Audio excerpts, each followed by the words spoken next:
ప్రియమైన సంఘమా,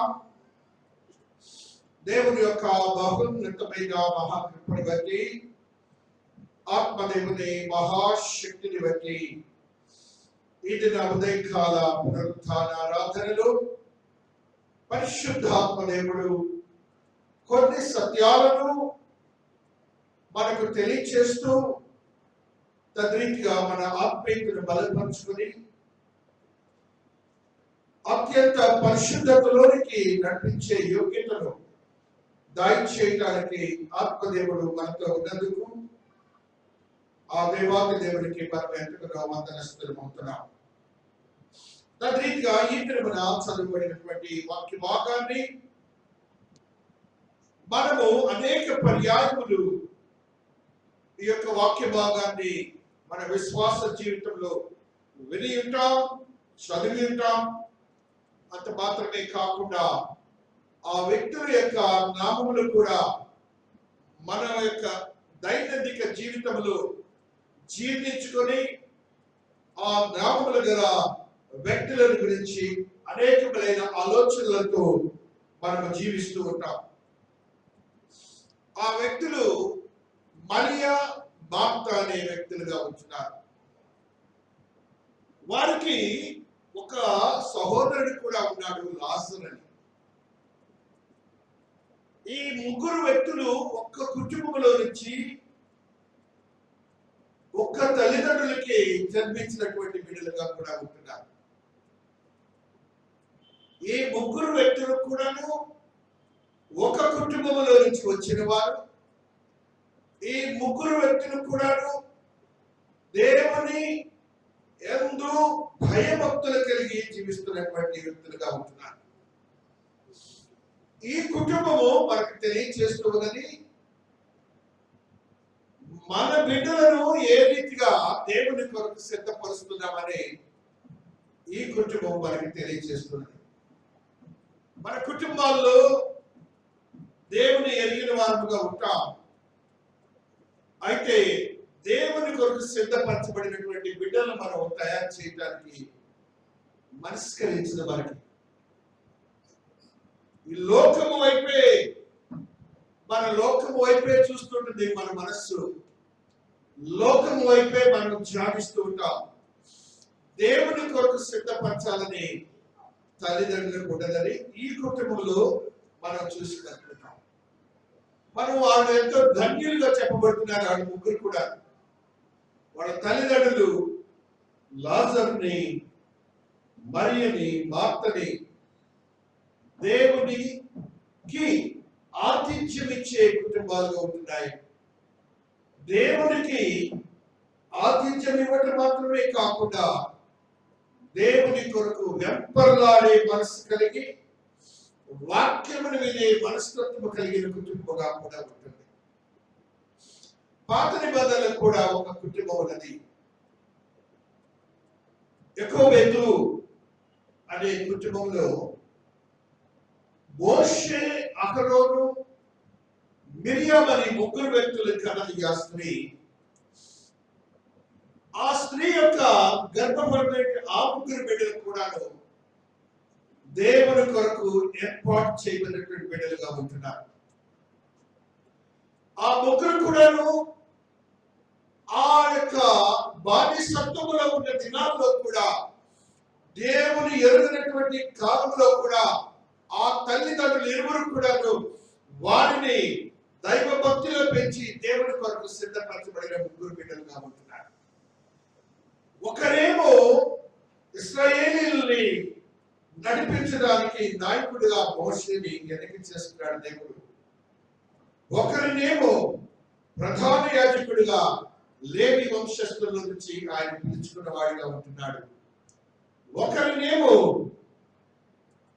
ప్రవక్తుడిగా, గాయకురాలుగా దేవాతి దేవుడు ఏర్పాటు చేసుకున్న వాడుగా ఉంటాడు. ఆ గర్భం నుంచి వచ్చిన బిడ్డలు, ఈ గర్భం నుంచి వచ్చిన ఈ బిడ్డలైతే క్రొత్త నిబంధన కాలంలో యేసయ్య 8 పర్యాయములు బేతనీకి వెళ్ళి ఆ గృహంలో ఉన్న ఆతిథ్యాన్ని పొందినటువంటి స్థితిని పరిశుద్ధ గ్రంథంలో మనం చూస్తూ ఉంటాం. ఆ కుటుంబంలోనికి దేవాతి దేవుడు 8 పర్యాయం వచ్చారు. ఒక్క పర్యాయం వచ్చినప్పుడు ఆయనగా గృహానికి రాలేదు. ఆ గృహములో ఉన్న మార్త అనే ఒక సహోదరి ఉన్నది. ఆ కుటుంబంలో ఆమె జ్యేష్ఠ పుత్రికగా ఉంటున్నది. ఆ స్త్రీ యేసయ్యని ఎలాగ ఆహ్వానించిందో ఒక పర్యాయం మనం చూస్తాం. చూడండి, 10వ అధ్యాయములో ఉన్నటువంటి ఈ సత్యాన్ని 38వ వచనాన్ని చదువుకుంటాం. అంతటా వారు ప్రయాణమైపోవచ్చుండగా ఆయన యొక్క గ్రామంలో ప్రవేశించరు. మార్తా ఒక స్త్రీ ఆయనను తన ఇంట చేర్చుకొనెను. ఆ మాటలో భావాన్ని మీరు గమనించాలి. ఒక దైవజనుని, బోధకుని, దేవుని స్వరూపం ఉన్నటువంటి రబ్బీగా పిలువబడుతున్నటువంటి యేసయ్యను ఆయన శిష్యులతో ప్రయాణమై వెళుచుండగా ఆ యొక్క మార్త అనే ఒక స్త్రీ వారిని ఇంట చేర్చుకొనెను. అనగా చేర్చుకొనే పదాన్ని మీరు గమనించినప్పుడు టోటల్ ఫుల్ హార్టెడ్నెస్, హృదయముతో సంపూర్ణమైనటువంటి ప్రేమతో ఆయనను, ఆయన శిష్యులను ఆ గృహములకు ఆహ్వానించినటువంటి స్త్రీగా ఉంటున్నది. అలాంటి మనస్తత్వము విశ్వాసులైన మనకు ఉండాలని దేవాతి దేవుడు ఈ దినాన మనందరితో మాట్లాడుతూ వస్తున్నారు. దేవుని యొక్క మహోన్నతమైన మహాకృపను బట్టి ఈ దినములకై ఆత్మదేవుడు మాట్లాడుతున్న కొన్ని సత్యాలను చూచినప్పుడు ఆమెతే ఆ దేవాతి దేవుని ఆహ్వానించి ఆ గృహంలోకి చేర్చుకున్న స్త్రీగా ఉంటున్నది.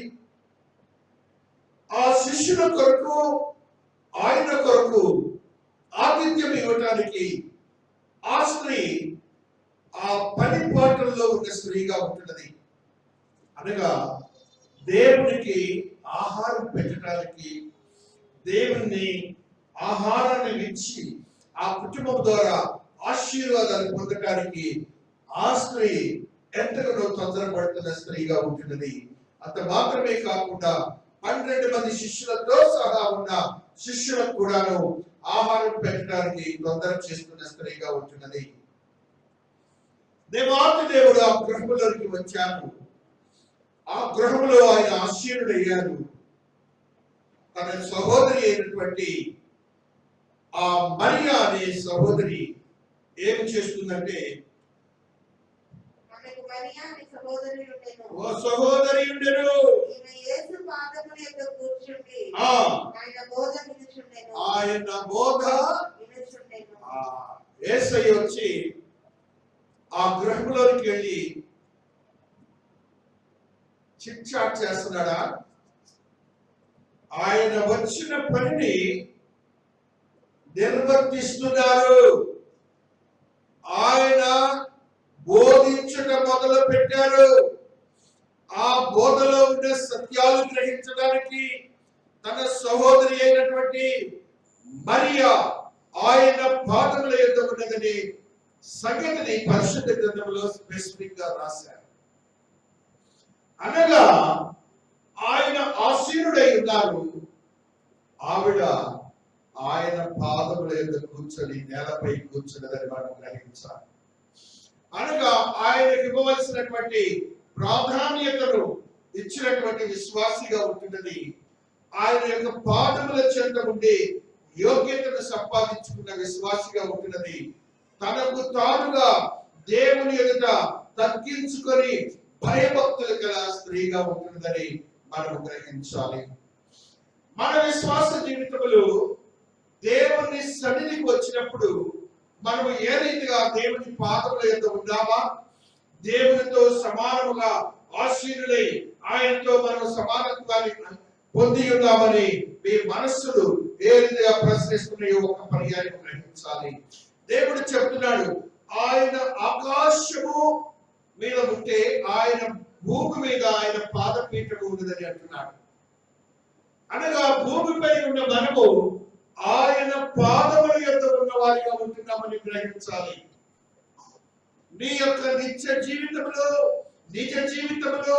దేవుని సన్నిధిలో ఉన్నప్పుడు, లేక ఈ లోకములో జీవిస్తున్నప్పుడు ఆయన పాదముల ఎదుటనే నీ జీవన క్రమాన్ని, నీ కాలాన్ని నీవు గడుపుతున్నావని, ఆరాధనలో ఆయన పాదముల యొక్క ప్రణమిల్లుతున్నావని, నీ మనస్సులో స్థిరపరచబడినటువంటి యోగ్యకరమైన మనస్సును దాచించుకోవాలని దేవాతి దేవుడు ఈ దినమున మాట్లాడుతూ ఆ బోధన వించినటువంటి మరియను గురించి దేవాతి దేవుడు ఒక మాటని మనకు తెలియజేస్తూ ఉన్నాడు.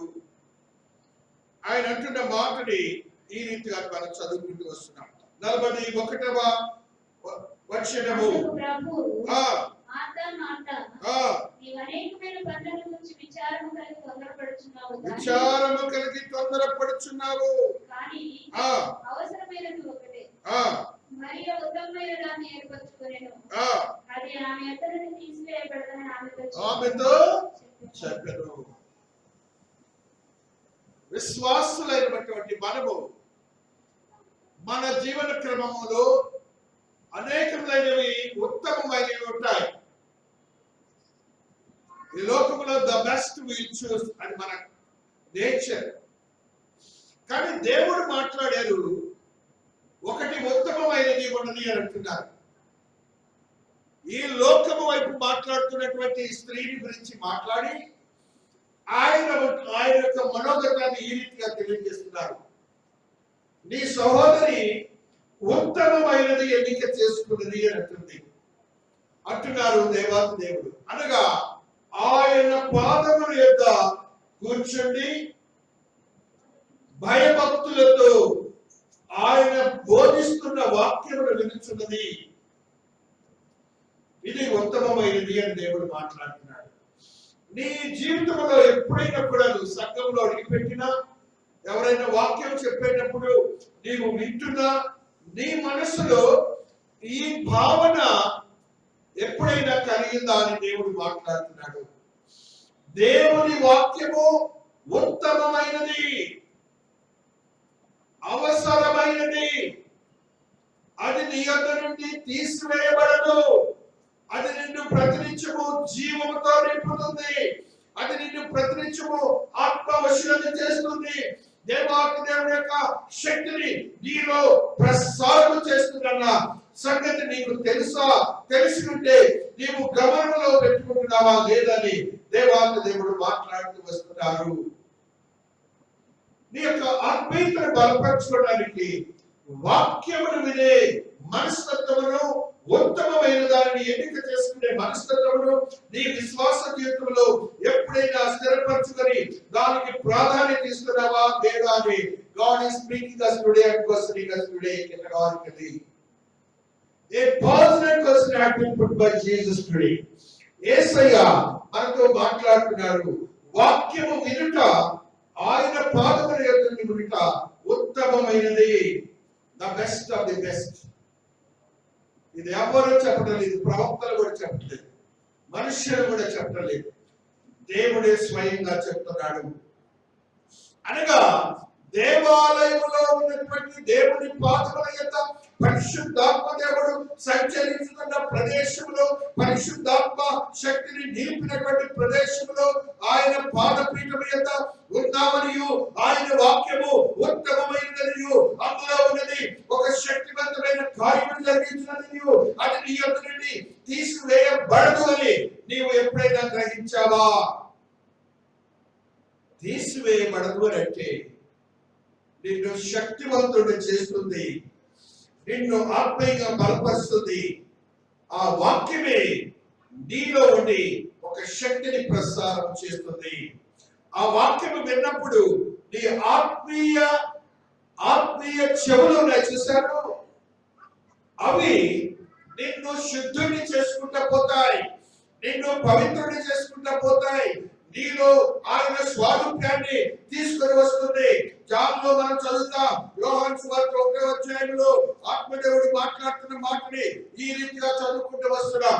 ఆదియందు వాక్యము ఉండెను, వాక్యము దేవుని యొద్ద ఉండెను, దేవుని యొద్ద ఉండెను, వాక్యము దేవుడై ఉండెను, దేవుడై ఉండెను, ఆయన ఆదియందు దేవుని యొద్ద ఉండెను, ఆయన ఆదియందు దేవుని యొద్ద ఉండెను, సమస్తమును ఆయన మూలముగా కలిగెను, కలిగెను, కలిగి ఉన్నదేదియు ఆయన లేకుండా కలగలేదు. చాలు తల్లి,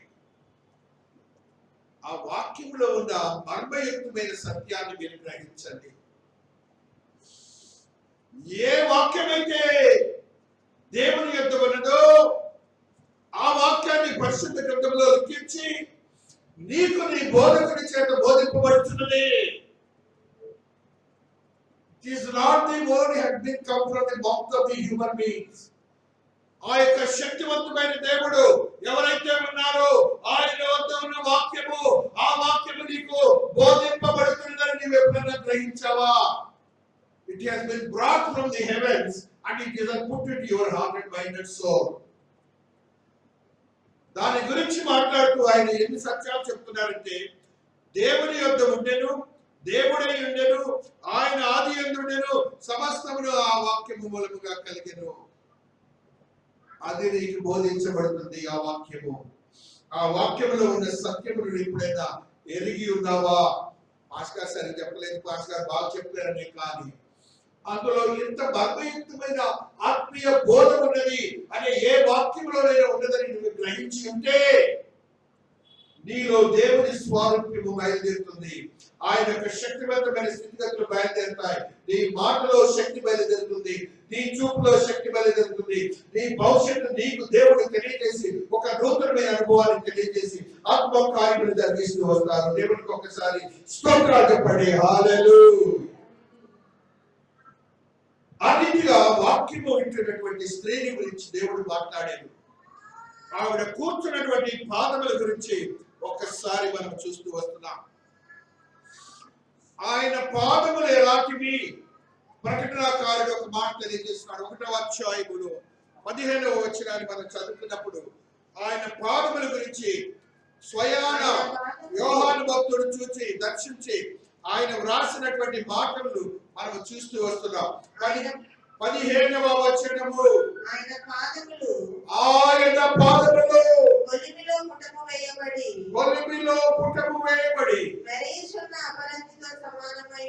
మెరయుచున్న అపరంజితో సమానమై ఉండెను.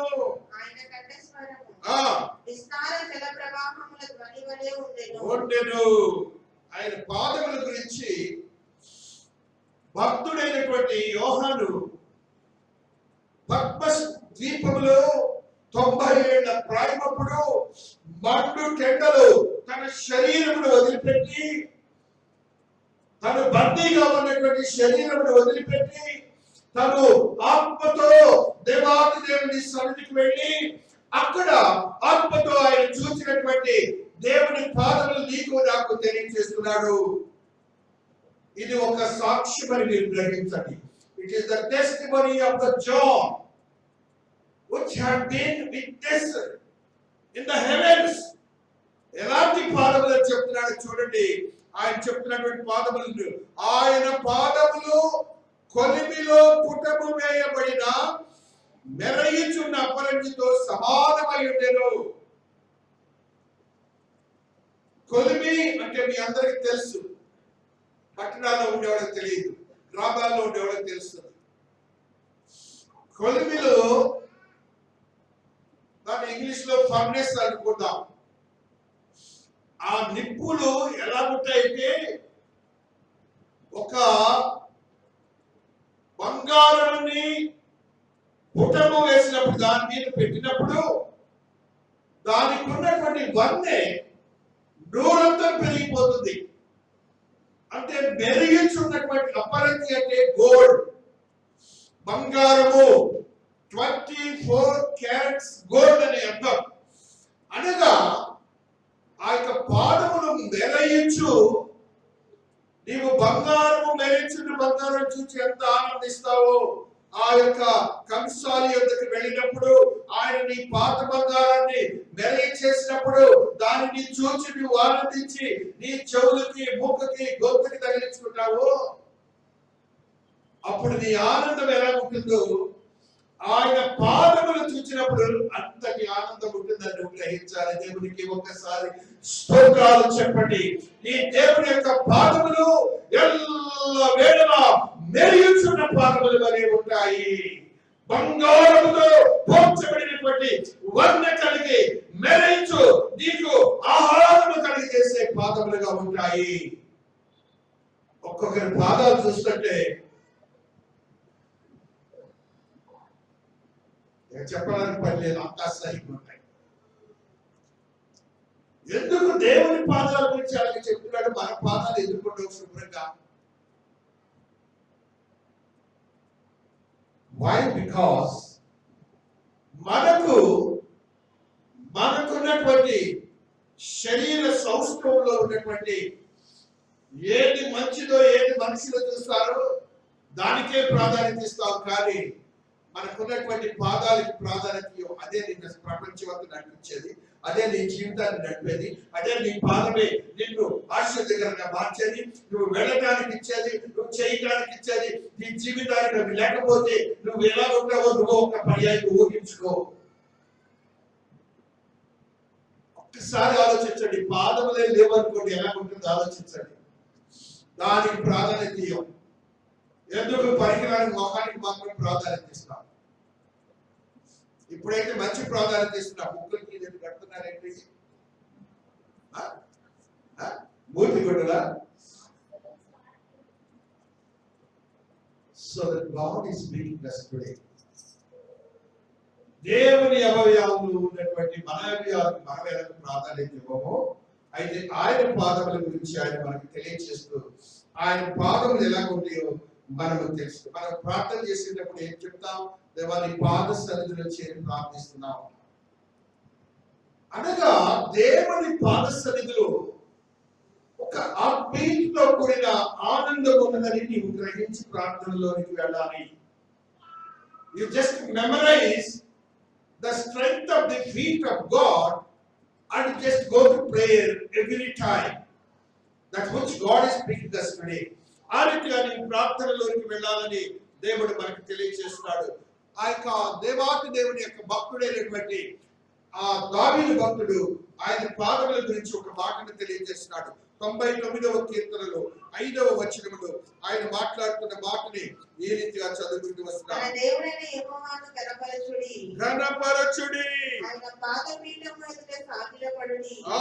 పాదపీఠం ఎదుట సాగిలపడుడి, ఆయన పరిశుద్ధుడు. పాదపీఠము అనే మాటను మాట్లాడుతున్నాడు ఈయన. పాదపీఠము అనగా ఒక ప్లాట్ఫామ్ అంటే అక్కడ ఏం చేయబట్టినాడు? మనల్ని సాగిల పడబట్టినాడు. ఎప్పుడైనా నీ యొక్క లైఫ్ స్టైల్లో ఒక్క రోజున సాగిల పడి ప్రార్థన చేసావా నీ దేవునికి? Is there any day, any time, any moment rather I can say, సాగిల పడినటువంటి దినాలు ఏమైనా ఉన్నాయా నీకు?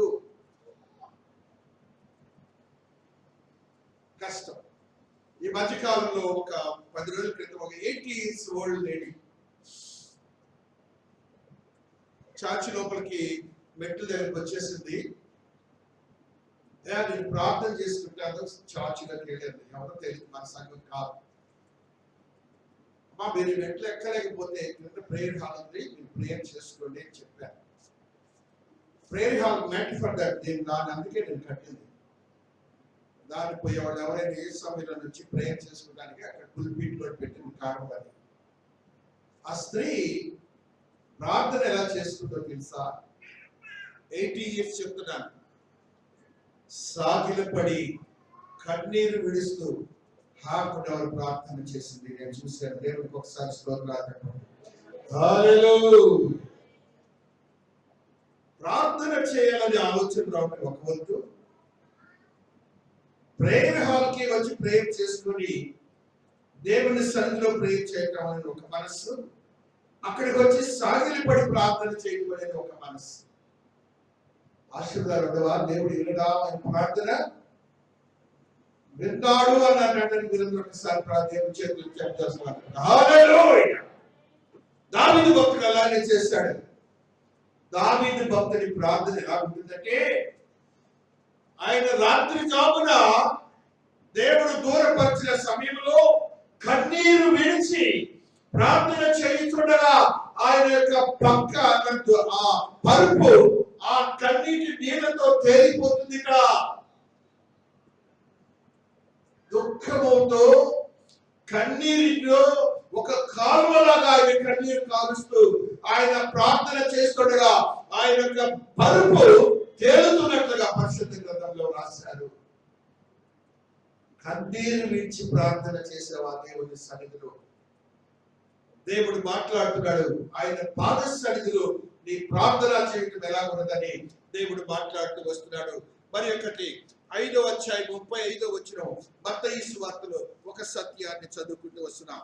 మత్తయి 5:35లో ఆయన సన్నిధిలో ఏ రీతిగా మనం ఉంటున్నామో దేవాది దేవుడు తెలియజేస్తూ ఉన్నారు. హల్లెలూయా. భూమి తోడనవద్దు, అది ఆయన పాదపీఠము.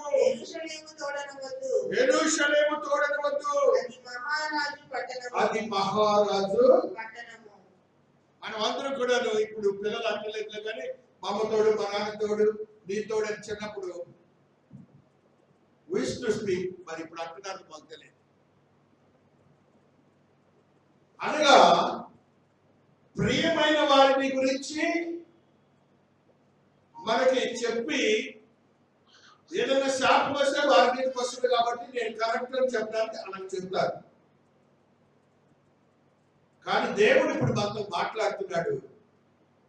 నీవు అలాగ తోళ్ళు గీళ్ళు పెట్టుకోవద్దు, అది ఎవరి దగ్గర పాదపీఠము. ఒకసారి చదవండి ఆ మాటని. భూమి ఆయన పాదపీఠము, భూమి తోడు అని అనవద్దు. మన భారతదేశంలో భూమిని ఏమంటారు?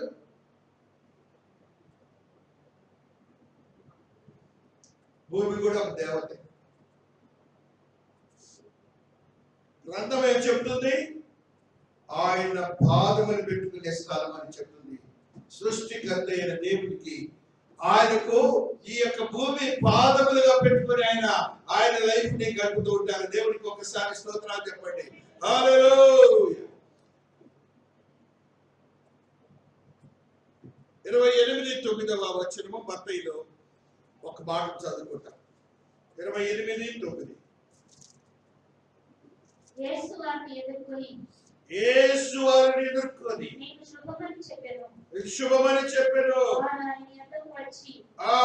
ఆయన పాదములు పట్టుకొని ఆయనకు బ్రొక్కగా యేసు భయపడకుడి, నేను వెళ్ళి నా సహోదరులు గలిలయకు వెళ్ళవలెననియు వారు అక్కడ నన్ను చూతురనియు వారికి తెలుపుడనెను. వారు వెళ్ళుచుండగా కావలివారు కొందరు పట్టణంలోకి వచ్చి జరిగిన సంగతులన్నిటినీ ప్రధాన యాజకులతో చెప్పిరి. అక్కడ చూడండి 9వ వచనాన్ని. యేసు వారిని ఎదుర్కొని మీకు శుభమని చెప్పెను. వారు ఆయన ఎదుకు వచ్చి ఆయన పాదములు పట్టుకొని ఆయనకు మొక్కగా. వాళ్ళు దేవుని ఆయన కూడా ఉన్నాడు కదా, ఆయన ఆలోచించుకోవచ్చు. ఆయన్ని పాదములు పట్టుకుని ఏం చేశారు? మొక్కారు. మొక్కుట తెలుసు కదా, మొక్కే విధానం ఏంటి తెలుగులో? మొక్కుట అంటే సాగిల పడుట చూసా. మొక్కుట అంటే నీ హృదయము, ఆత్మ, మనస్సు, శరీరము పాదముల చెంత కంప్లీట్ గా సరెండర్ అయిపోతామని మొక్కుట మాట. అటు నీకు నీవుగా ఆయనకి సమర్పించుకోవటాన్ని మొక్కుట. మన దానికి నానా పదాలు ఉన్నాయి, మొక్కుబడులు ఉన్నాయి, అది వేరే. మొక్కుబడి వేరే, మొక్కుట వేరే. కాబట్టి నీ యొక్క ఆత్మీయ జీవితంలో ఆ స్త్రీ మరియా అనే స్త్రీ చేస్తున్నటువంటి క్రియలో భాగం ఏంటంటే ఆవిడ ఇవన్నీ కూడా ఆత్మవసరాలే చూస్తూ వస్తున్నది. కాబట్టి దేవుని యొక్క ఆత్మీయతలో బలపరచబడినటువంటి పాఠములు కలిగినటువంటి ఆ దేవుని మనం ఆరాధించడానికి మనము there are 7 symbolic uses of the feet. 7 అర్థాలతో కూడినటువంటి స్థితి పరిశుద్ధ గ్రంథంలో లిఖించబడి ఉన్నది. కీర్తనకారుడే ఒక మాట నేను చెప్తున్నాడు, ఒకసారి చదువుకుంటూ వస్తున్నా. కీర్తనల గ్రంథములో ఉన్న 91:13లో ఒక సత్యాన్ని ఆయన తెలియజేస్తూ ఉన్నారు. నీవు సింహములను నాగుపాములను త్రొక్కెదవు. నీవు సింహములను నాగుపాములను త్రొక్కెదవు. కొదమ సింహములను భుజంగములను అణగద్రొక్కెదవు. దేవుని యొక్క పాదముల గురించి మాట్లాడుతూ ఆయన పాదములు ఏం చేస్తుందో చెప్తున్నాడు. 1 సింహములను నాగుపాములను త్రొక్కెదవు, కొదమ సింహములను భుజంగములను అడగద్రొక్కెదవు. భుజంగములు అంటే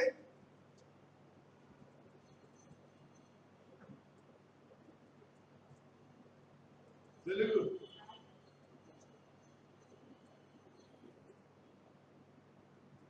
వస్తుందా? దేవునికి ఆయన పాదముల క్రింద మన చీమలను దొక్కుతాడు. మనము చీమలను త్రొక్కుదము, ఒకవేళ పుడతాయేమోనని భయపడదుము. కానీ దేవుడు శక్తివంతుడని తెలియచేయడానికి నీవు భయపడి ఆ యొక్క మృగాల గురించి తెలియజేస్తూ ఆయన పాదంలో ఆయనకున్నటువంటి శక్తిని తెలియజేయడానికి భక్తుడైనటువంటి ఆ దావీదు ఆత్మవశుడై తెలియజేసిన మాటల్ని మనం ఏ రీతిగా చూస్తూ వస్తున్నాం. మరి యొక్క సత్యం మల్కీ 4:3 మలాకి 4:3లో ఒక సత్యాన్ని చదువుకుంటూ వస్తున్నాం. మలాకీలో ఉన్నటువంటి ఈ సత్యం ఈ రీతిగా చదువుకుంటాం. నేను నియమింపబోవు దినమున దుర్మార్గులు నీ పాదముల క్రింద ధూళి వలె ఉందురు. దుర్మార్గులు నీ పాదముల క్రింద ధూళి వలె ఉందురు. మీరు వారిని అనగద్రొక్కుదురని సైన్యములకు అధిపతి యెహోవా సెలవిస్తున్నాడు. దేవుడికి ఒకసారి స్తోత్రాలు చెప్పండి. This is the power that God had given for us. దేవుడు మనకి మన శత్రువులు అడగదొక్కడానికి రేపు శక్తిని ఇవ్వబోతున్నాడు. సాతానుని బంధించడానికి శక్తిని ఇవ్వబోతున్నాడు. నీ పాదములకు కూడా దేవునికి ఉన్నటువంటి శక్తిని అనుగ్రహించబోతున్నాడని నువ్వు గ్రహించాలి. అదే రీతిగా మరి యొక్క సత్యాన్ని చదువుకుంటూ వస్తున్నాం. ఎఫెసియన్స్ 1:22 ఒక సత్యాన్ని ఆత్మదేవుడు తెలియజేస్తూ ఉన్నారు. ఎఫెసీ 1:22 మరియు సమస్తమును ఆయన పాదముల క్రింద ఉంచి సమస్తము పైన ఆయనను సంఘములకు శిరస్సుగా నియమించెను. సమస్తమును ఆయన పాదముల క్రింద ఉంచి సమస్తము పైన ఆయన సంఘములకు శిరస్సుగా నియమించెను. మీరందరూ ఇందులో అర్థం గ్రహించారో లేదో, కానీ నీవు సంఘము ఎంత బలవంతమైందో నీకు చెప్తున్నాడు దేవుడు. దేవుని సంఘము ఎలాంటిదో చెప్తున్నారు. ఆయన ఈ సంఘము క్రింద సమస్తాన్ని పెట్టాడంటున్నాడు. ఈ సంఘానికి ఎంత పవర్ ఉంది, ఈ సంఘంలో ఎంత శక్తి ఉన్నదంటే ఆయన శిరస్సు అయి ఉన్నాడు. ఈ శిరస్సు కలిగినటువంటి ఈ సంఘంలో ఆయన సమస్తమును ఆయన పాదముల క్రింద ఉంచి ఈ సంఘము క్రింద ఆయన యొక్క ఆత్మీయతో కూడిన శక్తివంతమైన స్థితిగతులు నీ సంఘంలో చేర్చబడ్డారు అని, నీ సంఘానికి ఎంత శక్తి ఉన్నదని నీవు ఎప్పుడైనా గ్రహించావా అని దేవుడు మనల్ని ప్రశ్నిస్తున్నాడు. సంఘముకి ఎంత ప్రాధాన్యత ఉన్నది. మీరందరూ మ్యాథ్సిస్ లో ఒక మాటని ఆత్మదేవుడు తెలియజేస్తుంటాడు. ఆ సంఘానికి ఉన్నటువంటి శక్తిని ఈ రీతిగా చదువుకుంటూ వస్తున్నాం. హల్లెలూయా హల్లెలూయా. 16వ అధ్యాయంలో ఉన్న ఈ సత్యాన్ని ఈ రీతిగా చదువుతున్నాం. 18వ వచనము, మరియు నీవు పేతురువు ఈ బండ మీద నా సంఘమును కట్టుదువు. పాతాళలోక ద్వారములు దాని ఎదుట నిలవనేరవని నేను నీతో చెప్పుచున్నాను. దేవునికి ఒకసారి స్తోత్రాలు చెప్పండి. దేవునికి ఒకసారి స్తోత్రాలు చెప్పండి. సంఘానికి ఉన్నటువంటి శక్తి నీకు తెలుసా? ఒకవేళ తెలుసుకోలేకపోతే నీవు గ్రహించు. సంఘంలో ఎంత బలమున్నదో పాతాళ లోక ద్వారములు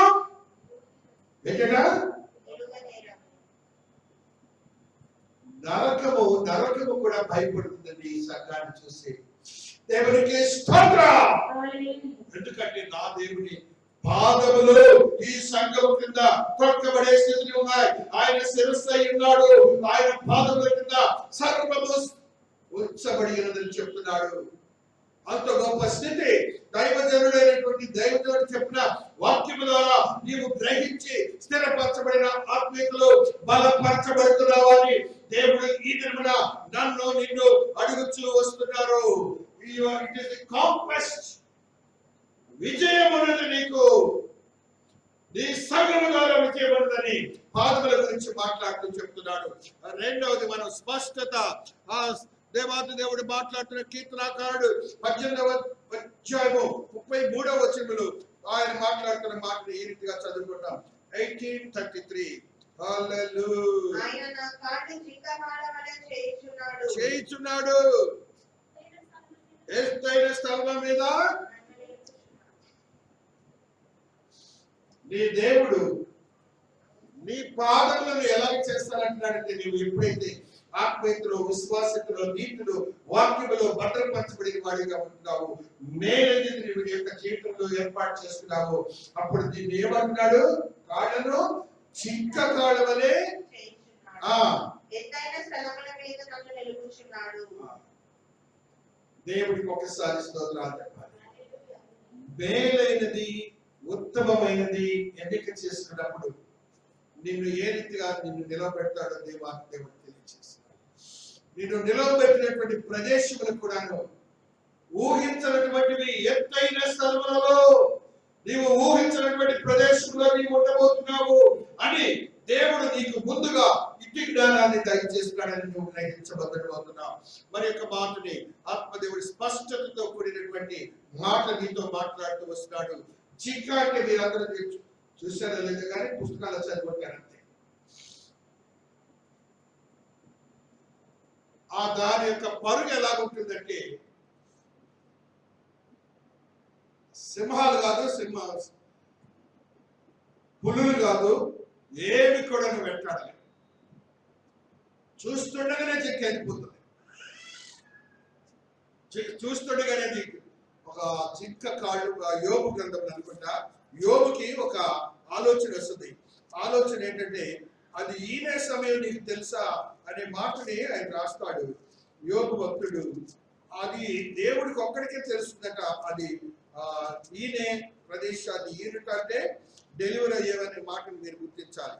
హల్లెలూయా, హల్లెలూయా, హల్లెలూయా, స్తోత్రం. 39వ అధ్యాయం. అడవిలోని కొండ మేకలు ఈను కాలము నీకు తెలియనా? లేడు పిల్లలు 1000 కాలములు గ్రహింపగలవా? అవి బోయు మాసములు నీవు లెక్క పెట్టగలవా? అది ఈను కాలము ఎరుగుదవా? అది వంగి తమ పిల్లల కరును, తమ పిల్లలను వేయును, వాటి పిల్లల పుష్టి కలిగి ఎడారిలో పెరుగును, అవి తల్లులను విడిచిపోయి వాటి యొద్దకు తిరిగి రావు. కొత్తగా సేవలోకి వచ్చినప్పుడు వెళ్ళి పశువుల డాక్టర్ని అడిగాను ఈ సబ్జెక్ట్ గురించి. మాకు తెలియదు సార్, ఇదండి మాకు బైబిల్లో రాసింది. ఆ టైము దేవుడికి ఒక్కడికే తెలుస్తుంది. దాన్ని వెళ్ళి పిల్లలు పెరిగిన తర్వాత మళ్ళీ తిరిగి రావటం వాళ్ళ అమ్మగారు నేర్పున్నారు. దానికి అంత శక్తివంతమైన స్థితి ఇస్తున్నాడు. అలాంటి స్థితి కాళ్ళ బలం నీకు ఇవ్వబోతున్నాడు దేవుడు. దేవుడికి ఒకసారి స్తోత్రాలు చెప్పుకోండి. హల్లెలూయా. స్టెబిలిటీ, స్పష్టత, స్థిరత్వము. 40వ అధ్యాయం 2వ వచనం కీర్తనలు 42లో ఈ విషయాన్ని గురించి దావీదు భక్తుడు తెలియజేస్తున్నాడు. 42 40 and 2.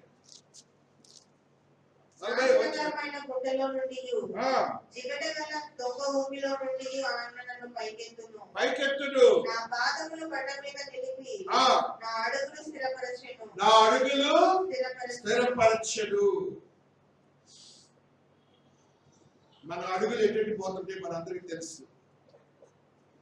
మన అడుగులు, పాదములు ఎటు నడుస్తాయో మనందరికి తెలుసు. మన మనస్సులో ఒక ఆలోచన వచ్చిందంటే ఆ పాదములే కదా లాక్కేది మనల్ని. ఆ పాదములే కదా మన పాపములో పడేసేది. ఆ పాదములే కదా సాతాను యొక్క బంధంలోకి వెళ్ళేది. ఆ పాదములే కదా మన జీవితాన్ని నాశనం చేసేది. భక్తుడు చెప్తున్న మాట చూడండి, నాశనకరమైన గుట్టలో నుండి ఏ పాదములైతే నిన్ను నడిపిస్తున్నాయో దాన్ని నాశనకరమైన గుట్ట అంటున్నాడు. జిగట గల దొంగ ఊబిలో నుండి, ఊబెంటే తెలుస్తుందా మీ అందరికి? ఊబెంటే బురద ఉంటుంది. ఆ బురదలో ఒక మనిషి పడ్డాడు అనుకోండి, మరలా వాడిని లేపడానికి లేదు, అంతే మునిగిపోతా ఉంటాడు. మెల్లిమెల్లిగా వెళ్ళిపోతానికి, లాగటానికి కూడా ఛాన్స్ ఉంది. అది ఊబి. ఆ ఊబిలో నుండి ఆయన నన్ను పైకెత్తను, నా పాదములు బండ మీద నిలిపి నా అడుగులు స్థిరపరచడు. పాదములు బండ మీద నిలిపాడు, అడుగులు ఏం చేశాడట? స్థిరపరిచాడట. అనగా నీ పాదాన్ని సరి అయిన మార్గంలో నడవడానికి ఆయనే స్థిరపరచగల దేవుడు. అనగా వాక్యము విన్నప్పుడు నీ పాదం అటు ఇటు తొలగవు, నీ జీవితం నాశనం కాదని గుర్తించుకో. దేవునికి ఒక్క పర్యాయం స్తోత్రాలు చెప్పుకోండి. హల్లెలూయా. Good news. యెషయా భక్తుడు 52వ అధ్యాయము 7వ వచనాన్ని చదువుకుంటున్నాం. యెషయా భక్తుడు 52:7 వచనము. సువార్త ప్రకటించుచు, సమాధానము చాటించుచు, సువర్తమానము ప్రకటించుచు, రక్షణ సమాచారము ప్రచురించు వాని పాదములు నీ దేవుడు ఏలుచున్నాడని సీయోనుతో చెప్పుచున్న వాని పాదములు పర్వతముల మీద ఎంతో సుందరములై ఉన్నవి. ఒకసారి మీ మైండ్ సెట్ మీరు ఒకసారి రిఫ్రెష్ చేసుకోండి. దేవుడు లోకరీతిగా మన పాదములు అనేక ప్రదేశాల్లో తిరుగుతూ ఉండొచ్చేమో.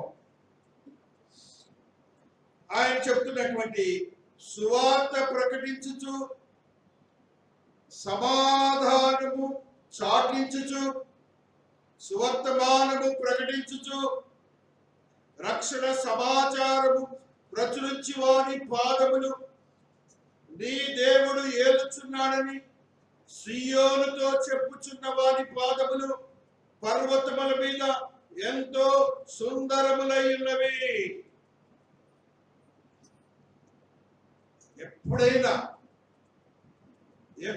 నీ ప్రక్క వారితో, అన్యుడైన వారితో ఈ 4 మాటల్లో ఒక మాట ఏదైనా ఒకసారి చెప్తే చాలు. సియోను పర్వతం మీద నేను ఎలా కూర్చోబెడతాను దేవాది దేవుడు. దేవునికి స్తోత్రాలు చెప్పుకోండి. హల్లెలూయా. మరి యొక్క మాత్రం డానియేల్ పవర్ శక్తి 9వ అధ్యాయం 7వ వచనం. దానియేలు భక్తుడు ఈ మాటను తెలియజేస్తున్నాడు. 9:7 దానియేలు. ప్రభువా నీవే నీతిమంతుడవు,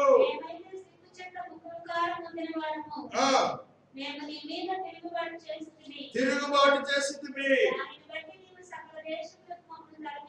తరిమితివి,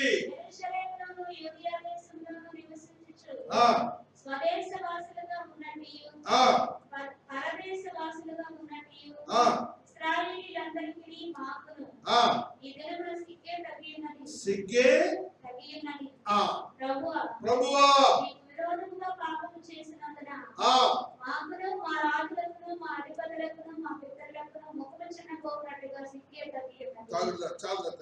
ప్రభువా నీవే నీతిమంతుడు, మేమైతే సిగ్గు చేత ముఖ వికారమై పొందిన వారము, మేము నీ మీద తిరుగుబాటు చేసితివి, దానిని బట్టి నీవు సకల దేశములకు మమ్మను తరిమితివి. నీ పాదములు నీవు దేవునికి తిరుగుబాటు చేస్తే నీ జీవితంలో స్థిరత్వం లేని స్థితిగతులు ఉంటాయని గమనించు. భక్తులు వారి యొక్క అనుభవపూర్వకంగా నీతో నాతో మాట్లాడుతున్నారు. జాగ్రత్త సుమి. ఆయన మరి యొక్క మాటను తెలియదు. రోమన్స్ లో ఉన్నటువంటి మాట బ్యూటీ. ఆ యొక్క రోమిలకు రాసిన పత్రిక 10వ అధ్యాయం 15వ వచనం. ప్రకటించువారు పంపబడని ఎడల ఎట్లు ప్రకటించుదురు. ఉత్తమమైన వాటిని గూర్చిన సువార్త ప్రకటించు వారి పాదములు ఎంతో సుందరమైనవి. ఉత్తమమైన దానిని గూర్చి, ఉత్తమమైన వాటిని గూర్చిన సువార్త ప్రకటించు వారి పాదములు ఎంతో సుందరమైనవి.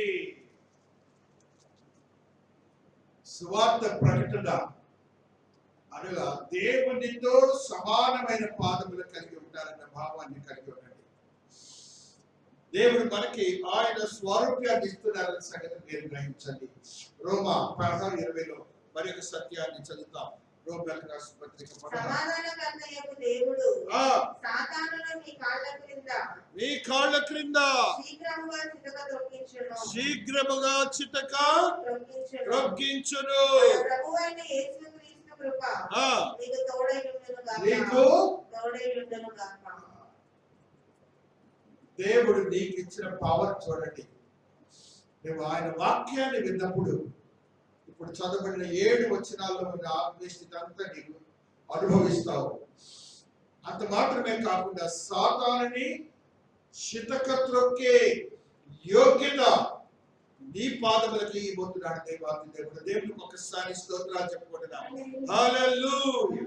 ఆత్మదేవుని ఆత్మశక్తిని బట్టి ఆది కాండములో దేవాతి దేవుడు పాదాలు నీ కొరకు ఏ రీతిగా బ్రతికాయో ఒక్కసారి గమనించు. 3వ అధ్యాయము 8వ వచనములో దేవుని పాదములు మనుష్యుని కొరకు వెతికిన స్థితిని మనం అక్కడ చూస్తున్నాం.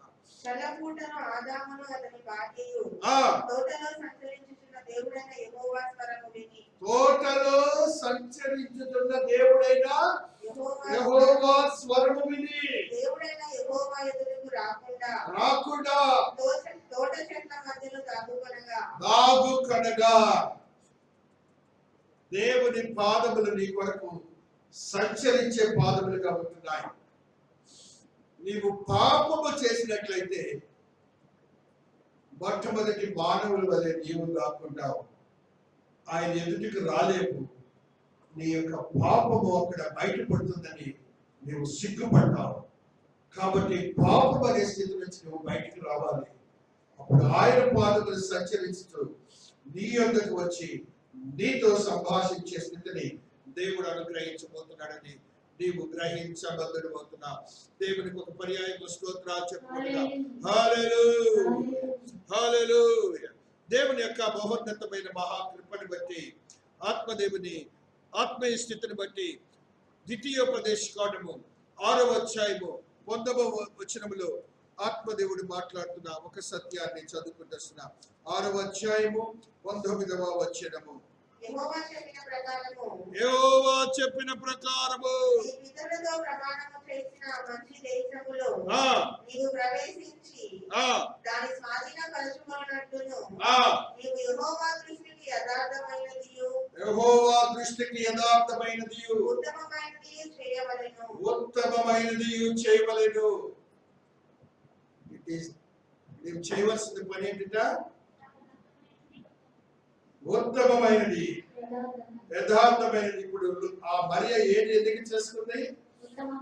దేవుని దృష్టికి యథార్థమైనది, దేవుని దృష్టికి ఉత్తమమైన దాన్ని ఎన్నిక చేసుకోవాలి. మనం అదే చేయాలి. అది చేయక ప్రాధాన్యత ఇవ్వక వేరే వాటికి ప్రాధాన్యత ఇస్తాం. దీనికేమో లీస్ట్ ప్రాధాన్యత ఇస్తాం. You just change it, U turn your mind towards it. ఆ రీతిగా మీ మనసులను మార్చుకోండి. ఉత్తమమైన దాని కొరకు ముందు పరిగెత్తండి. తరువాత మీ లోకరీతిగా ఉన్న వాటిని మీరు ఆలోచించండి. ఆత్మదేవుడు మాట్లాడుతున్నాడు. ఫిలిప్పీలకు రాసిన పత్రిక 2వ అధ్యాయము 5వ వచనంలో ఒక సత్యాన్ని చదువుతున్నాం. ఫిలిప్పీలకు రాసిన పత్రిక 2:5వ వచనము. క్రీస్తు యేసును కలిగిన ఈ మనస్సును ఏంటట? మీలో ప్రతివాడును సొంత కార్యములను మాత్రమే కాక ఇతరుల కార్యములను కూడా చేయవలెను. కాబట్టి మన పని మనం చేసుకుంటాం. ఇతరులకు కూడా మనం ఏం చేయాలనేది కూడా మీరు గమనించేయండి. అది ఉత్తమమైనదని దేవుడు మాట్లాడుతూ వస్తున్నారు. అదే రీతి యాకోబు భక్తుడు 2వ అధ్యాయము 16వ వచనంలో ఒక సత్యాన్ని తెలియజేస్తున్నారు. యాకోబు 2:16లో ఉన్న ఈ సత్యాన్ని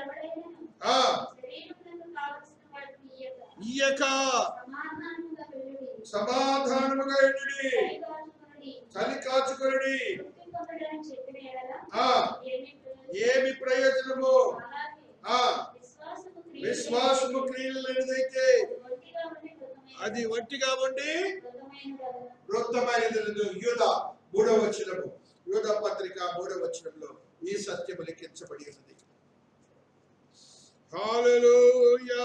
ప్రియులారా, ఆ, మనకందరికీ కలిగడు రక్షణను గూర్చి మీకు వ్రాయవలెనని ఆ, విశేషాసక్తి గలవాడనై ఆ, ప్రయత్నపడుచుండగా ఆ, పరిశుద్ధులకు ఒకసారి అప్పగింపబడిన బోధ నిమిత్తము ఆ, మీరు పోరాడవలెనని ఆ. మిమ్మల్ని వేడుకొనుచును. మీకు రాయవలసి వచ్చును. పరిశుద్ధులకు ఒక్కసారి అప్పగింపబడిన బోధ నిమిత్తము మీరు పోరాడవలను. ఒకరిని మీరు రక్షించడం చాలు, అది పరిశుద్ధమైనటువంటి బోధ. దేవుని సన్నిధికి నడిపించండి, అలా చాలు. తప్పక దేవుడు మీతో మాట్లాడి మీకు తగిన దేవులతో దేవుడు నింపబడుతున్నాడు. ఇది ఉత్తమమైనదని దేవుడు మాట్లాడుతున్నాడు. మరొక సత్యాన్ని చదువుకుంటూ వస్తున్నాడు. ఆత్మదేవుడు ఈ రీతిగా 1 కొరింథీ 7:9 ఈ సత్యం లిఖించబడినది. 1 కొరింథీ 7:9. అయితే మిలపలేని ఎడల పెళ్లి చేసుకుని వచ్చును. కామ తత్తుల కంటే చాలా సున్నితంగా దేవుడు మాట్లాడుతున్నాడు. చాలా సున్నితం అంటే it is the nature of the human being. ఇది ప్రకృతి సహజ సిద్ధమైనది మానవునికి. దానికి దేవుడు చెప్పిన క్రియలు ఎలా ఉన్నాయో అది చేసేటే మంచిది. అనగా ఉత్తమమైనది, మేలైనది, నీ ఆత్మీయతను బలపరిచేదని నువ్వు గ్రహించాలని పరిశుద్ధాత్మ దేవుడు మనతో మాట్లాడుతూ ఉన్నాడు. ఆ రీతిగా ఆత్మదేవుడు మాట్లాడే మాటలు మనం గ్రహించినప్పుడు నువ్వు ఉత్తమమైన దానిని ఎన్నిక చేసుకోవాలి. అబ్రహాం భక్తుడు ఉత్తమమైనది ఎన్నిక చేసుకున్నాడు. శ్రేష్టమైన దేశం కొరకు ఎదురు చూశాడు. మోషే భక్తుడు తనకున్నటువంటి అధికారాన్ని సైతము వదిలిపెట్టాడు. అది ఉత్తమమైనది అనుకున్నాడు. క్రీస్తు కొరకు ఎదురు చూసిన వాడిగా ఉన్నాడు. అదే రీతిగా పౌలు భక్తుడు ఆయన దేని గురించి ఆసక్తి కలిగి ఉన్నాడు. ఆ ఆసక్తి పరిచర్య భారం కలిగి చేసిన వాడిగా ఉన్నాడు. అది ఆయన ఉత్తమమైనది ఎన్నిక చేసుకున్నాడు. దేవుని కొరకు బాటుబడిన వాడిగా ఉంటున్నాడు. దేవుని యొక్క ఆత్మీయతలో బలపరచబడిన మనమందరం కూడాను రేపు ఆయన సన్నిధిలో ఈ రీతిగా ఉండాలి. ప్రకటనకారుడు 20వ అధ్యాయము 14వ వచనములో ఒక సత్యాన్ని దేవుడు తెలియజేస్తున్నాడు. ప్రకటన 20:14వ వచనము, మరణమును మృతుల లోకమును అగ్నిగుండములో పడవేయబడును. మరణమును మృతుల లోకమును అగ్నిగుండములో పడవేయబడును. పడవేయబడును. ఈ అగ్నిగుండము రెండవ మరణము. ఎవరి పేరును జీవగ్రంథమందు రాయబడినట్టు కనబడని యెడల వాడు అగ్నిగుండములో పడవేయబడును. ఉత్తమమైన వాక్యాన్ని మీరు మీకు చేసుకోండి. అగ్నిగుండానికి పాత్ర కాదు. జీవగ్రంథంలో పేరు లిఖించబడి ఉంటుంది. ఆ రీతిగా మీరు ఎన్నిక చేసుకోండి. 22:5వ వచనాన్ని కూడా చదువుకుంటున్నాం. ప్రకటన, రాత్రికి ఎన్నడూ ఉండదు, దీపకాంతి అయినను సూర్యకాంతి అయినను వారికి అక్కరలేదు. దేవుడైన ప్రభువే వారి మీద ప్రకాశించును. వారు యుగయుగములు రాజ్యము చేయుదురు. రాజ్యము చేయుదురు. మనము ఆయన కృపాసనం దగ్గర పరిగెత్తుదాం. యుగములు రాజ్యము చేసే యోగ్యతను దేవుడు ఇవ్వబోతున్నాడు. సాతానుని త్రొక్కే పాదములు ఇవ్వబోతున్నాడు. ఈ వాక్యాన్ని చదువుకొని మనం మిగిల్చిన హెబ్రీయులకు రాసిన పత్రిక 4వ అధ్యాయము 16వ వచనాన్ని చదువుకుంటూ పోతున్నాం. కనుక మనము కనికరింపబడి సమయోచితమైన సహాయము కొరకు కృప పొందినట్లు ధైర్యముతో కృపాసనమునకు చేరుదము. కృపాసనము యొద్దకు చేరుదము. నువ్వు ఎప్పుడైతే ఉత్తమమైన దాన్ని ఎన్నిక చేసుకుంటావు, ధైర్యంతో దేవుని కృపాసనకు చేరతావు, దేవుడు నిన్ను ఆశీర్వదిస్తాడు. ఆయన శక్తివంతమైన స్థితిని నువ్వు అనుభవిస్తావని పరిశుద్ధాత్మ దేవుడు తెలియజేస్తున్నాడు. దేవుడు ఈ పరిశుద్ధ వాక్యమును దీవించి ఆశీర్వదించును గాక. ఆమేన్. ఆమేన్.